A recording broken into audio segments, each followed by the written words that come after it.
Hello and welcome back to Middlesex Partnership Compliance Matters. I'm Robert Johnson. I'm joined again today by Dilip Degamia, and today we're going to be talking about consumer duty, culture and governance, and SMCR. Welcome back, Dilip. Thanks again, Rob. Thanks for having me again for part two of this vlog. And as you quite rightly said, we're going to be covering consumer duty, culture, people, and governance, which I also try to include board effectiveness in that, and SMCR. So consumer duty, I understand that is going to be covered in a bit more detail in the later blogs. I'll keep this reasonably high level. So consumer duty, in terms of its principles and what it stands for, it's not actually new to us. We have been under the TCF, Treating Customers Fairly regime, for quite some time. And what this for me is actually taking the TCF regime to the next level. And why? Because it's now included in the FCA principle, a new principle that is coming to be, which is Principle 12, and it's also been included in the individual conduct rules under Rule number 6. And these are very much there to hold firms and individuals accountable, because the individual conduct rule sits under SMCR, which I'm going to talk about a bit later on. It's all about accountability. TCF has been there. It's brought into effect in terms of how we manage customer relationships, how we treat them, what are the best outcomes. Consumer duty is the same thing. But what consumer duty is actually doing and what it's meant to do is to actually create a customer journey, an end-to-end customer journey. And within that journey, you're going to see various touch points of your interaction with a customer. It could be at the point of onboarding.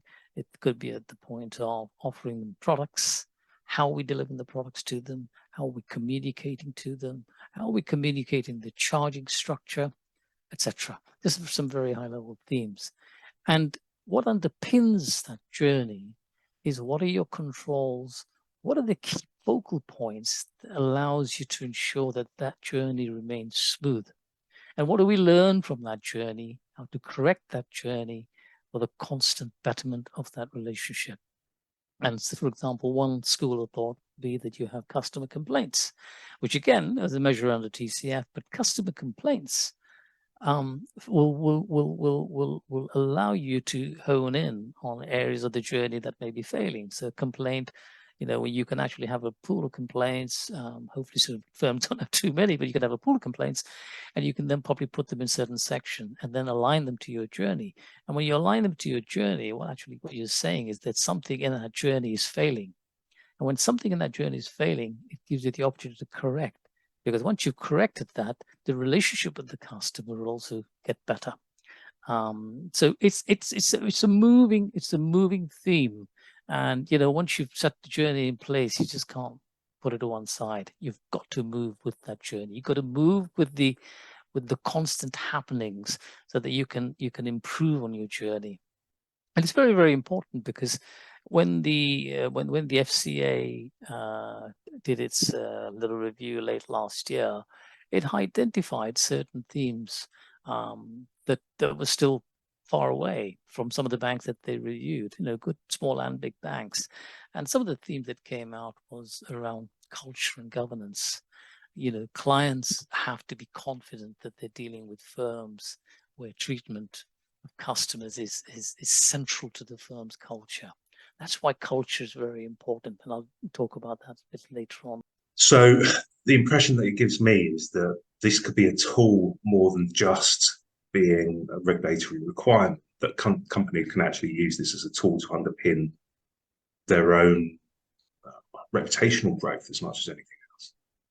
Quite correct. It is a tool, and what this is doing is giving the institutions the chance to focus deep into their controls, deep into what they're doing in customer delivery. So yes, it is a tool, and within this regulations, you'll devise your tools, which are which will be tested and proven over a period of time to ensuring your customer journey remains robust. So the other point that was raised was around product design. Small banks will have lesser products, big banks will have big products, but it doesn't take away the theme of ensuring that your product design is adequate. It meets the requirements of what you want to deliver to the customer, but also it serves the customer appropriately. You can't create a product which is going to do nothing for the client, so it's got to be weighted correctly. But the importance of good product design cannot be overstressed. And following on from that is clear communication. Whenever you talk to your customer, the communication has to be clear, concise, and it gets the point across in terms of what you're trying to say. Clear communication is also very closely associated with product design and product launch. So, everything has to be very, very clearly defined. So clear communication is very important. And as I mentioned, complaints. Complaints is another tool that the banks or financial institutions can actually use to measure the confidence, I guess, from customers in delivering the right output for them. So, as I said earlier, consumer duty now raises the bar in the whole process. It's really an extension of TCF. That's great. Thanks, Dilip. And I can certainly see how it's a progression from that sort of TCF ground roots level of looking after clients, but this is kind of putting even more emphasis on the client experience and ensuring that companies know they have a duty to bring out the best results for those clients. Okay, so let's talk about culture, people, and governance. What makes culture so important for an organization? Culture, people, and governance, and I'd like to extend to that board effectiveness, because those are quite common in the review process that the regulator is undertaking. Good governance and culture is very, very important in any institution, as it gives the organization stability with effective controls. It enhances profitability and provides sustainability in maintaining the client relationships, and ultimately leads to good consumer outcomes. And why? Because where a firm has a good culture, there is a good communication level from the top level, the board, right through to the bottom end. And the importance of being clear, concise, following due principles along the way, but working in a collegiate manner. Not everybody's going to be the same. You work in a very collegiate manner so that you bring everybody on board and you allow people to embrace what the institution stands for. Engagement with individuals, engagement in groups, collectively, actually gives you a better form of understanding, because collectively you can identify the shortcomings. You can also identify good practices, bad practices.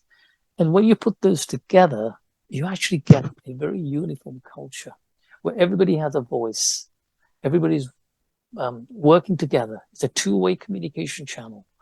And when you do that, you actually improve and you sustain the bank's vision. The bank's vision, or the institution's vision, the collective delivery. What we're seeing at the moment are various areas where there's two-way levels of communications is failing, and accountability is not as good as it should be. Okay, Dilip, so what are we observing in the industry right now? Well, I think I would like to touch on kind of key 4 points that are quite visible at the moment. I think the concern seems to be the execution of good culture practices is not being demonstrated top down, as I mentioned. That's quite key for the regulators.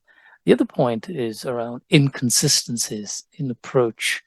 I've seen disruption between board executives where board challenges have not been constructive. The guidance to executives haven't been sort of prominent, and there's a clash between the two. Board members I've seen in institutions have overstepped into executive space. That it actually creates a friction, because the executive space is there to manage the operations of the institution. The board is there for guidance and steer. But when you overstep that mark, that unfortunately creates, again, a friction and an unhealthiness in self-belief to some degree. And the fourth point that quite visibly seen is attrition. When you have these failures, people leave the institution, and people don't want to join the institution because they're not actually seeing the right balance. So what happens is when you lose people, you lose corporate knowledge, you lose corporate memory, you actually lose the experience of that had been invested into individuals over a period of time. So that always, these is going to cause a problem, because then the cost also goes up. So bringing somebody new in, having to retrain, of course, it will happen over a period of time anyway, but when this becomes a problem in a short space of time, then that disturbs the stability of the institution, and of course has an impact on its culture. I know I can definitely testify to having had the similar sort of conversation with people over attrition rates, how important it is to get the right kind of culture, to reinforce that kind of culture, so that people know when they come on board, this is where I want to be. This is definitely what I want to achieve, and this is the environment I want to do that in. And I totally agree with you.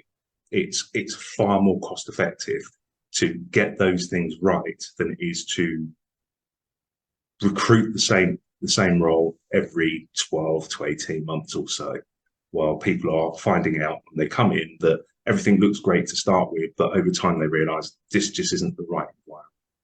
I think the cost impact of that can't really be underestimated. And it's not just the immediate cost either. It's not just the recruitment cost.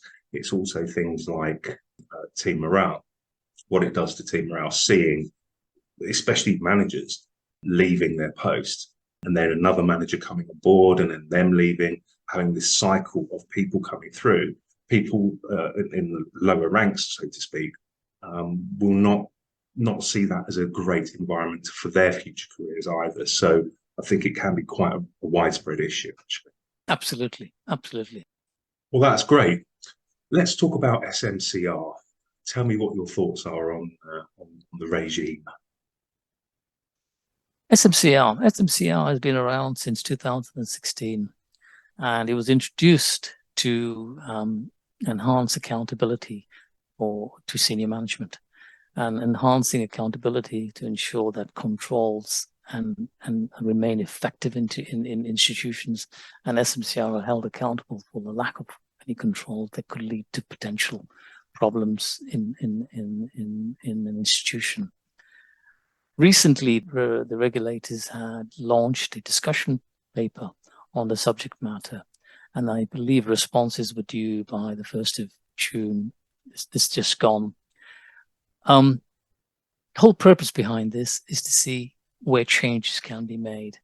SMCR has been, as I said, operating in its first sense from when it was introduced, but there's been some quirks around this.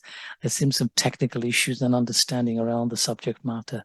So the whole reason to put out a discussion document and listen to what people are saying is really got to move forward, and things will change as part of any revisions that have been made.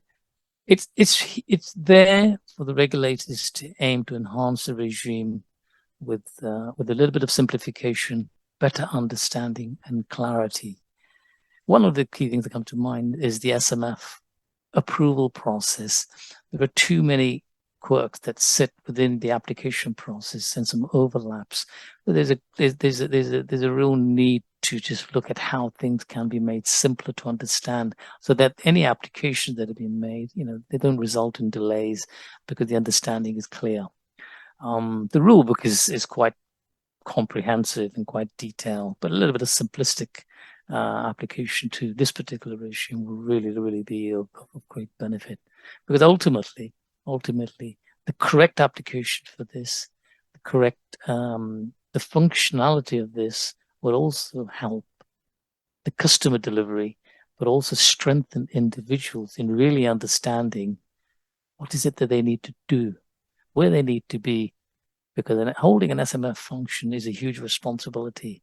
It helps them to manage that responsibility. And do you see this as being part of the regulator's attempt to drive culture to some extent by ensuring that compliance effectively flows from the top down? Yes, culture underpins a lot of these regulations. So yes, if you are an SMF, there is an accountability, and accountability sits on culture. But culture is, everybody's responsible for culture, through the institution. But you need key players at senior management, and one of the key pieces is that you are administering a good culture in a bank. You have a responsibility to do so in order to make your own areas very, very effective. Great. Well, that's a fantastic overview there. Thanks very much. So we're almost out of time once again. So I'd just like to say thank you to Dilip for joining me at Middlesex Partnership Compliance Matters. We'll be back again soon with another area of compliance and regulation.